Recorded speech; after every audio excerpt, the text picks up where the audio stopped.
Resurrection, demons, pirates, and teleportation. Damn, it must feel good to be an X-Men.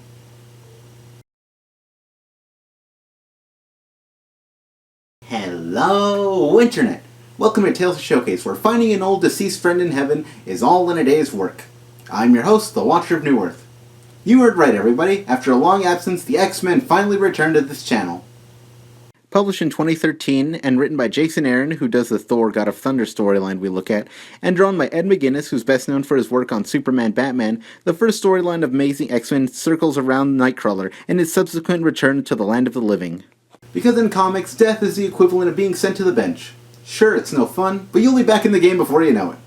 And with that said, let's dig into Amazing X-Men number 1. The story begins with a rundown of Nightcrawler's life, with the narrator saying that sometimes the end of one thing is the beginning of something else. And then suddenly we're inside a big ball of cotton candy. Weird setting choice, but I'll play along. We open on Nightcrawler sitting on the edge of paradise. My name is Kurt Wagner. The fastest man alive. A woman arrives gushing about the beauty, claiming that things get even more beautiful further inland. Kurt, however, has never journeyed further than this. The woman claims that Kurt must have led an amazing life to pine over it amidst all this beauty. Before Kurt can answer, he senses danger and teleports away. Suddenly, a gang of pirate creatures burst out of the forest. Nightcrawler, being the most badass furry demon ever, makes short work of them. The lady from before then says that she hadn't seen anything this exciting since Harry Houdini and Abe Lincoln tried to see who could eat the most crab apples. Movie idea: Lincoln vs. Houdini, Civillusion War. Despite defeating the pirates, Nightcrawler still has a nagging feeling and is proven right with the sudden appearance of his villainous father, Azazel. Azazel.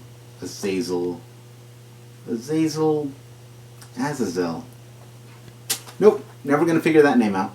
Hello, son. Lovely place you've got yourself here. I do hope you won't mind if we burn it to the ground. Isn't this supposed to be paradise? I'm pretty sure it could handle whatever a red elf with a pirate fetish can dish out. Kurt engages his father, saying that he won't get away with this. Azazel teases him and teleports out of there.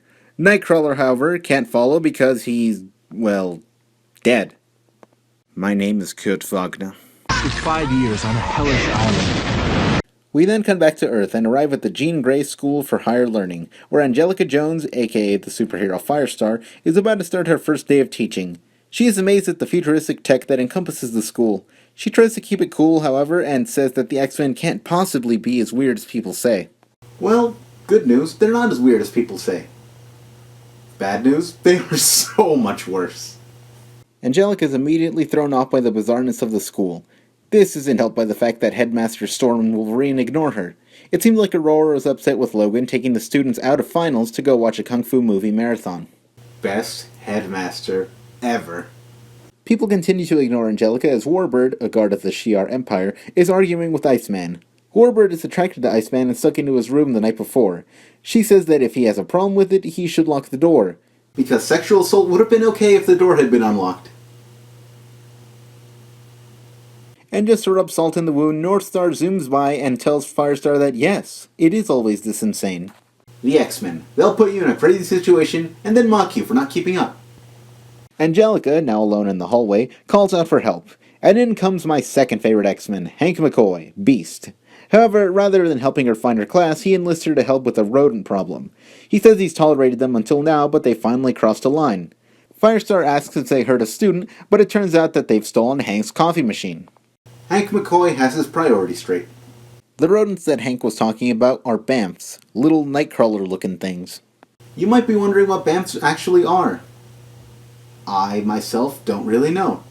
They started out as fictional creatures in a bedtime story, then they were plushies for a while, and now they're little interdimensional demons. I'm sure in a few years they'll be retconned to be Nightcrawler's children, so look out for that. Beast and Firestar, however, find what appears to be a gateway made by the Bamfs. They call in the rest of the team while Hank attempts to stop the gateway from activating. Angelica, however, asks how she can get to the class she's supposed to be teaching. Storm, however, tells her that the school's on lockdown. Iceman then says that lockdown is the most popular class. Lousy American school system! The Bamfs manage to activate the machine. Suddenly, red Bamfs, like the ones that accompany Azazel, spring out and attack the team. Logan realizes that they're trying to keep the team away from the portal. They then fall in, or at least some of them do, and this is followed by Nightcrawler's trademark BAMF. Logan and Northstar tumble into where Nightcrawler was. They begin to search around and Northstar is shot at, and the comic ends with a giant pirate ship arriving, telling them to surrender their souls. I'd gladly hand over mine, but it's been dead since Election Day. Anyway, that was Amazing X-Men #1, and it was pretty amazing.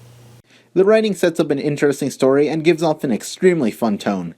Don't get me wrong, it's great when the X-Men tackle social issues, but sometimes it's fun just to watch these personalities play off each other. The art is also really good. I'm not usually a fan of McGinnis's work because he tends to make his characters way too beefy, but he seems to have downplayed it in this book to great effect. And this is also the start of one of the best X-Men's return to prominence. What's not to love? Anyway, as always, thank you for joining me and I'll see you next time. This is the Watcher of New Earth, signing off.